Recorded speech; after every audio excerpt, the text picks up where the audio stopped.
What's going on, man? Welcome back to the basement. I'm Ron, and today we're going to get into my top 10 takeaways, lessons learned, observations, just what I saw out there on the gridiron, on the football field this Sunday. Now, we're not going to waste any time. We're already running a tad bit late. It's all good, though. I'm home by myself with the pets upstairs. Have been, having to take so-and-so out to go to the bathroom, all that good stuff. But today we're going to, get down to the nitty-gritty. Now, with all that being said, make sure you get on below, subscribe, leave a like. Let's go. Thirsty, trying to choose. I know I'm pretty cool. My nitty bag. All right, so if you guys don't know how this works, we're going to hop in here. I'm going to list one by one my top 10 lessons learned, takeaways, whatever, from Week 6. It's going to be top 10 takeaways or top 10 lessons learned Week 7, but this is from Week 6 of the fantasy football season. And the first one we have up is Urban Meyer used his personnel correctly for once, and he won because of it. You just love to see it. The guy gave James Robinson his bell cow role that he has been deserving of. He is out there out-touching Carlos Hyde 20-0 when, the first 3 weeks of the season, Urban Meyer was hard on, we're going to give Hyde his touches, get him involved in the running game. Now he's just letting James Robinson touch the ball, and that's how it's supposed to be. You give your best players the ball. He outsnapped Carlos Hyde 56-8, and then we move on to the wide receiver spot, and he fixed things there as well. Last week, so Week 5, he had Jamal Agnew and Tavon Austin out-target Laviska Shenault and Marvin Jones. That's egregious. Jamal Agnew and Tavon Austin shouldn't be focal points of your offense. Same thing, Dan Arnold out-targeted Marvin Jones and Laviska Shenault. That can't happen in the NFL. Like I said earlier, like I said last week, I think it was, he was at Ohio State and Florida. And when you have this just stable of talent, you can, Terry McLaurin will come in and replace Michael Thomas for a series or whatever. Paris Campbell will come in and replace Michael Thomas. It's not a big deal. But when you're in the NFL and you don't have, a stable of 5-star recruits to rotate to, you need to be more on top of things in terms of personnel. Have J.K. Dobbins spell Ezekiel Elliott. You don't have that luxury in the NFL. Now, this week, Laviska Shenault and Marvin Jones, they led the team in snaps and in targets. And when your best players are on the field, touching the football, being a focal point of the offense, good things tend to happen. And they ended up winning. I truly wonder why. He finally got the ball in his playmaker's hands. Now, Laviska Shenault didn't have a great game, but it just comes down to getting your big players the ball in big time moments. Then we're going to go to takeaway number 2, which is that this week was a big W for zero RB, hero RB, just teams in general that avoided the RB dead zone, something that we've been preaching all offseason, something that me and you have been talking about if you've been here since then. Now, we don't root for injuries, but this week we got Darrell Williams, Khalil Herbert, Alex Collins, Chuba Hubbard, all top 24 plays. Khalil Herbert and Darrell Williams were top 10 plays in PPR.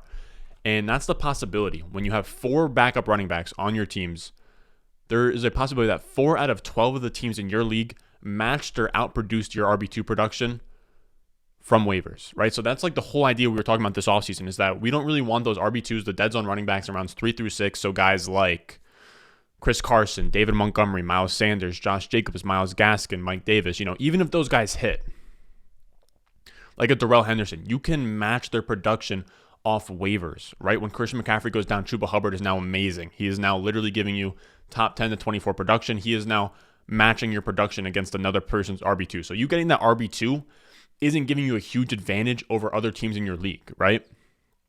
Because, say, Allen Robinson goes down. Darnell Mooney is now not all of a sudden a top 10 play like Khalil Herbert was this week, right? You can't just get random players off waivers at the wide receiver position because of injuries in front of them. You can just, random weeks happen at wide receiver. They're much less predictable. Now, like I said, obviously I missed out on Darrell Henderson, but I'll take that L because the whole idea is that it's not going to be foolproof. Not every single one of those RB2s is going to bust. But in those spots, we were grabbing upside wide receivers like Kupp and DJ Moore and Deontay Johnson, Jamar Chase, Deebo Samuel. Now, obviously not all of them were hits. You have the Robert Woods, the Allen Robinson. But it's this overarching idea where in those rounds 3 through 6, You take 4 dart throws on wide receivers. Now, obviously, if value comes to you. But you pass up on those RB2s because in the season, you're going to be able to string them together, right? Now we have J.D. McKissick, and then we have Dearness Johnson from the Chicago Bears lining up as good 0 RB targets this week. And we kind of lose track of this in the offseason. But Darrell Williams, Khalil Herbert, Chuba Hubbard, all those guys, they won weeks this week. They won weeks, some of them won weeks last week. They're going to give you great, spots moving forward where maybe they'll have 5-6 week stretches. But at the end of the season, they're not going to make the top 24 running backs in points per game, right? And that's what is the problem. People look back. Like late running back isn't viable. Like last year, if you had a guy, Jerick McKinnon gave you a lot of good spot starts. Jeff Wilson from the 49ers at the back end, he had a lot of good spot starts. But you look back, you're like, oh, they didn't finish in the top 24. How can you go late running back? Well, you can string these guys together off waivers, and when it's clear that their starters hurt, you can get weeks out of them. You're not going to get a season-long starter, but you can string them together for your RB2 spot and be pretty much fine. Now, with that ideology in mind, I just want to outline a big miss by me because Leonard Fournette was brutal. This is our number 3 takeaway. The takeaway is Leonard Fournette was a brutal miss by me. There was clear as day 0 running back candidates, and Leonard Fournette was one. He had an ADP of, the 9th to 10th, 11th round, depending on where you were drafting. And I passed on him because I was too sure that he was going to be, 3rd in the pecking order. So I just want to take that L. I think I was operating with a little bit too much uncertainty in a role that has a lot of upside in terms of the Tampa Bay running backs. Any running back in a top 5 scoring offense behind that insane offensive line with like Tristan Wirfs and Ryan Jensen up front has massive upside. So you just want to take swings on any of those guys. And I was taking my cheap swing on Giovanni Bernard and my, high-end swing on Ronald Jones. And I completely missed on Leonard Fournette in managed leagues. I ended up with him in places in best ball. But he is now averaging 18 touches per game. 15 plus touches, 5 out of 6 weeks. Shout out to Alex Caruso. And it's pretty crazy what he's doing here. He's getting a lot of touches. He's getting most of the touches on a high-scoring offense, and he's getting the valuable touches on a high-scoring offense. He's 6th in the NFL in targets, averaging 5 per game. He's 6th in the NFL in red zone carries, averaging 4 of those per game. He gets all the valuable work. He's literally like a top 15 running back that you essentially got for free, and I'm just hitting myself for not, jumping on that, which sucks. But, we still have like Zach Moss in places, and we're getting, I have Khalil Herbert in places. I have Chuba Hubbard in places. I'm pretty much fine. It's not burying me. I just wish it felt so, looking at it now, it felt so obvious that he would eventually, that he at least had the upside to be a 0 RB league winner. Then at number 4, we have what I have titled as DeAndre Hopkins red flags. And D-Hop has been decent for fantasy this year. He's the wide receiver 13 in PPR, but his usage has been really concerning. He had 20.5 PPR points today, but he only had a 14.3% target share on 4 targets. According to JJ Zachariason, this is a really good tweet by him. That's his 12th lowest single-game target share of his career, and he was behind A.J. Green and Christian Kirk in targets and tied with Rondale Moore. That's weird. A guy, he now has 19.5% target share on the season, and we want these wide receivers that are target hogs. Because wide receivers are so volatile that we don't know what they're going to do every week, the only, shred of, consistency, playability that we can get for wide receivers is just targets, right? If we can have the volume, it'll hit more often than not. And when you take a guy like DeAndre Hopkins that has had a 29 to 32% target share in each of the last 3 seasons, he's had it somewhere in between, right around 30% target share. To now bump him down to a 19.5% target share guy, that's a big step down. So the usage is really concerning there after a big week.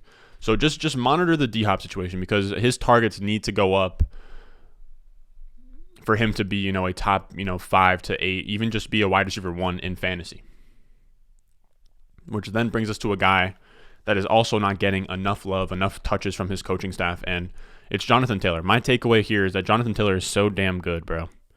Jonathan Taylor is so good. I don't understand how the Colts don't get him the ball more often. He is their best player. He is their best receiver. He is their best running back.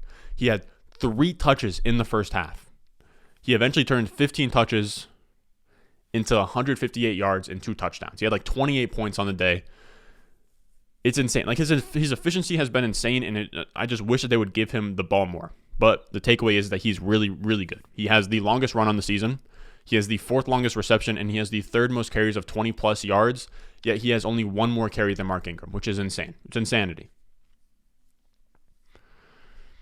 I don't understand how you don't get him the ball more. He makes plays every single game. He looks amazing. And don't tell me, I cannot stand the people on Twitter that are like, oh, you know more than NFL GMs. Like, clearly they're winning games just fine. They're like, Jonathan Taylor doesn't need the ball more. Buddy, they're like 2-4. The Colts are 2-4 in one of the easiest divisions in the NFL. The Titans have been not that great this year. The Jaguars and Houston Texans are bottom 5 to 10 teams.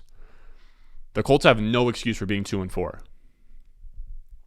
And they're this one team that I think if there was another team that made sense to, do the Arthur Smith, blueprint where you have the elite offensive line, you have subpar weapons on the outside. I mean, they had Corey Davis and A.J. Brown, but for the sake of this, idea, it makes sense to make this a run-first offense like Arthur Smith did with Derrick Henry for those 2 or 3 years before this year, and just feed the beast, give him 20-plus touches, run the ball up the gut, and, really win on the back of your running back and good defense, which the Colts have a pretty good defense. They just won't, though. I mean, JT has 100-plus yards and a touchdown in each of his last 3 games, and he's not even getting a monster workload.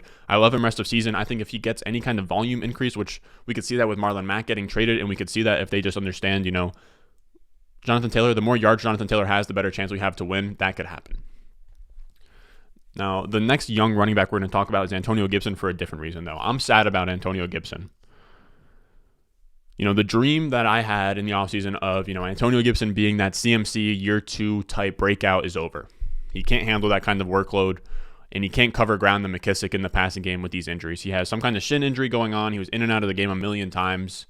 He's going to be probably missing time here, and when he comes back, he's a high-end RB2 at best until further notice. He's playing 55% of the snaps. He's getting the between the tackle stuff. He's not getting the passing down work. As you guys can see here, McKissick had 23 routes to Gibson's 8 routes, 10 targets to his 3.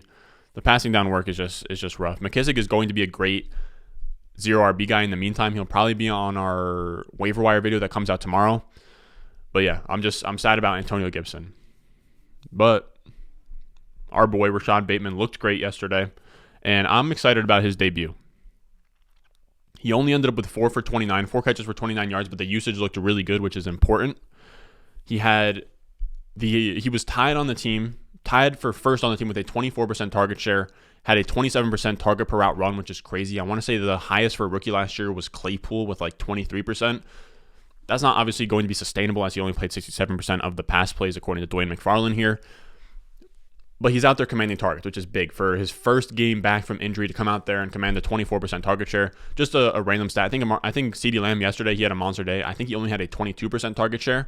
So just saying, not saying that Rashod Bateman had a better day or anything like that. I'm just saying that he is getting some crazy target share for a guy week 6, his first game ever playing in the NFL. It was a weird game script too, where they were kind of beating up on the Chargers, so they didn't pass the ball a ton. I mean, so four catches for 29 yards isn't anything special, but the usage was there, which is huge moving forward for Rashod Bateman. And the usage is also there for this wide receiver, but it's not in a good way. This is our takeaway number 7, and it's Robby Anderson. I have Robby in a few places, and he's absolutely buried me. We had the concerns early in the season where he wasn't getting the volume. Terrace Marshall out-targeted him in the first game. He wasn't getting any volume, and now he's getting it, and he's not producing. He saw 11 targets for 11 yards yesterday, and in his last 3 games, he has 28 targets. He has 29 targets, according to Adam Pfeiffer, and he has 10 catches, 87 yards, 0.75 yards per out run, which is really, really bad. And it's just tough for Robby Anderson. I don't know what it is. He's nothing better than a wide receiver 4 moving forward. And Terrace Marshall got hurt early in this game, but I think that the door is pretty open for him to step up here once he gets healthy because Robby Anderson is doing nothing with these targets. So that's a slight positive, but yeah, Robby Anderson is borderline dead at this point. Now that brings us to Rhamondre Stevenszn as our 9th lesson learned, and he saw a step in the right direction. So he saw 5 carries for 23 yards and a touchdown on the ground. He saw 3 catches for 39 yards through the air, and last week he saw 11 carries. Now he has less carries, but he has more passing down work, which is big because we want to see him work in all phases because that'll give him more upside, right? So now he's working in the passing game. He's working in the goal line. He's working everywhere. He's even mixing in on some first and second down work to, kind of relieve Damian Harris. I think that he has some kind of rib injury. So it's just something to keep an eye on that Rhamondre Stevenszn is working in here, overtaking J.J. Taylor, kind of has his foot up on Brandon Bolden. So if he can just, solidify himself as that RB2 and, kind of take over that James White role, mix it on the goal line and stuff, he could be fantasy relevant. And if Damian Harris was to go down, Rhamondre Stevenszn could be a monster because he could see Damian Harris's workload plus passing down work that like a James White would usually see. So he has a lot of upside. And I like him as a talent. I think he's a really good receiver. He had a huge gain for like 20 yards on like almost like a wheel route. He looked good, man. Rhamondre Stevenszn has looked great since the preseason. So I'm excited about him. And our 10th, observation is that Deshaun Watson's going to go for a haul this offseason. Now, let me know how you feel about it, but I think that we're going to I might start talking about college a little bit more, like because getting 10 takeaways from the NFL once we have like bye weeks mixing in and stuff, it's going to be tough. So I might, take some observations from the college football slate in terms of like prospects.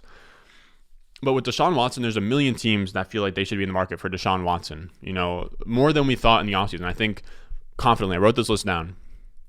We can confidently say in terms of teams that should be interested for Deshaun Watson: Broncos, Panthers, Dolphins, Eagles. So Broncos, Panthers, Dolphins. Tua hasn't looked great. Sam Darnold hasn't looked like the answer. Broncos, obviously Teddy Bridgewater didn't look great. Then you have the Eagles. Now, I think Jalen Hurts is fine. He hasn't looked amazing in real life in terms of in real life football. I also don't know if they're even sold on Jalen Hurts because they were involved with the trade rumors initially. Then we have Washington, which of course Taylor Heineke, Ryan Fitzpatrick are not long-term answers. The Giants, I actually like the way that Daniel Jones has been playing, but he looked tough yesterday, and they could just move on. Then we have the Saints, Steelers, who, they got to find replacements for Drew Brees and Ben Roethlisberger in terms of like long-term franchise QBs. Deshaun could easily be that. The Lions, Jared Goff is not that guy. Falcons, Matt Ryan is pretty much the same boat as Saints and Steelers. So that's 1, 2, 3, 4, 5, 6, 7, 8, 9, 10 teams all in the market for a QB. And it's not like last year where, you had Trevor Lawrence, Justin Fields, Trey Lance, Zach Wilson, Mac Jones, 5 quarterbacks in the first round. Like I think only 3 times in NFL history has that happened. But this quarterback is pretty much trash. And I wouldn't call it, like really, really bad, but there's 3 to 5 guys who go in the first round, but none seem to be, that consensus 101 overall. I think that we've kind of been spoiled recently where we've had, Lawrence and Burrow and Kyler Murray and Baker Mayfield. So I think we've had a 101 at quarterback since like 2018. Did we have one 2017? I don't know. I don't think so. I think Myles Garrett was 2017. But I think that this could be a year where we have another, Myles Garrett first overall, Jadeveon Clowney first overall, where we have Thibodeau out of Oregon. I'm not a defensive guy, so I couldn't tell you that he is like some generational pass rusher, but he looks to be like that next Chase Young, Joey Bosa type prospect. And, there's guys at the top like Matt Corral and Malik Willis in college. But I want to say Malik Willis threw like 3 picks against like UL Monroe, Louisiana Monroe or something like that. I could be completely wrong there. But, Spencer Rattler was that consensus 101. He got overtaken by Caleb Williams. So now there's not really a consensus first overall guy. And even with Rattler, he was kind of like a hit or miss. Like none of these quarterbacks, I know like Sam Howell is there too, but none of these quarterbacks are even in that same tier as a Fields, Trevor Lawrence, even like a Trey Lance or Zach Wilson. You would kind of need to see something big.